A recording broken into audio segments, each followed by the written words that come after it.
Subretinal drusenoid deposition, I think there has been a lot of discussion about this since morning, including Dr. Rajiv talking about the type 3 CNVM. And so, as Dr. Sadda mentioned, this was started off as pseudodrusen that was seen better in blue light reflectance, has got several names, including pseudodrusen, reticular drusen, reticular macular disease, and so on, although commonly either referred to as reticular pseudodrusen or subretinal drusenoid deposits.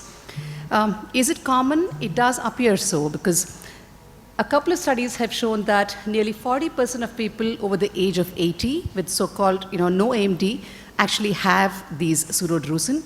And the age-related maculopathy study showed that with early AMD, the prevalence was more than 50% people. It seems that older women who smoke probably have the highest risk. So I think a lot of people here are spared that.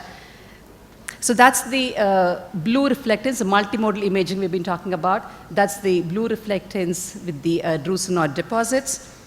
In a typical clinical picture, this is how they would appear, sort of yellowish, greenish deposits. That's the red-free, the infrared, and the autofluorescence. So clearly these are more visible in the lower down panels than just the clinical picture. And there are some specific characteristics. Starts off in the superior macula mostly, and typically these are associated with the rod outer segments, and therefore they do not appear commonly either in the fovea or in the peripapillary region, which are rod-free. On the SD-OCT, they appear as these granular deposits between the RPE and the ellipsoid zone. And they sometimes show these classic choroidal stripes. They're just allowing light to pass through, although they're not pathognomonic of SDD. Suzuki et al. Divide them into 3 different types: the dot, the ribbon, and the mid-peripheral types. And while the CAT trial divide them a little differently as the dot, reticular, and the confluent pseudodrusen. So this is a patient with extensive dot drusen, and that's an infrared of the same patient, with these lesions being called the target lesions. The central bright area referring to the drusenoid deposit themselves, with the surrounding darker area corresponding to the photoreceptors. That's the ribbon pseudodrusen and the confluent pseudodrusen. They've been staged currently into 4, started off as 3. It's now being staged into 4 different stages. So clearly then they progress. So this is a schematic. That's a schematic and the OCTs. That's the normal OCT. Stage 1 with the granular deposit. Stage 2 is where the photoreceptors get draped over the deposit, while in stage 3, there is a loss of the photoreceptor around that. Stage 4 is when these deposits disappear. That's to show the progression over 2 years. So that's an area where you have a progression from stage 1 to stage 2, similarly, and again a stage 1 to stage 2. And that's an OCT that shows over 2 years progression from stage 2 to stage 3, where you see the loss of the ellipsoid zone around that. Stage 3 to 4, where there is a resorption of the drusenoid deposit.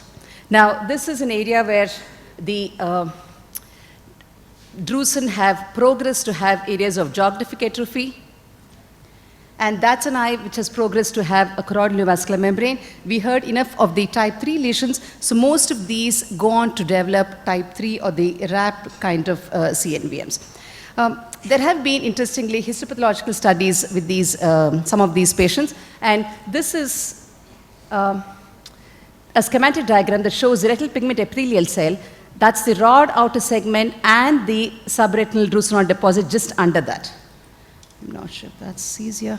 Okay, so this is an in vivo picture of the same patient, which shows the multiple drusenoid deposits, and those are the deposits seen. And that's a immunohistochemistry labeled retinal section. So that's the outer nuclear layer, the inner nuclear layer, the RPE. And you see these drusenoid deposits. This drusenoid deposit here, which is breaking through into the photoreceptors. That's a magnified view of the same, with the photoreceptors being draped over a 3D image of the same. And it's been shown that in areas where these drusen deposits are present, the outer nuclear thickness becomes lesser. That's to show the different stages. That's to show that the architecture of the RPE changes in the presence of the drusen deposits. See areas here where the hexagonal shape is extremely well maintained versus these where the hexagonality is lost. That's the H&E stain showing the the photoreceptor outer segments and the drusenoid deposits. So the composition is in some ways similar to drusen, although have some associated immune cells and so on. It's not exactly the same. Couple of theories behind the formation of these, either a choroidal theory or the RPE dysfunction. We yet to learn a lot about these. Now, why is it important? The Alabama study showed that there is a 2.25-fold higher risk of progression to AMD in the presence of these pseudodrusen, and there's a very high association with type 3 CNVMs and geographic atrophy.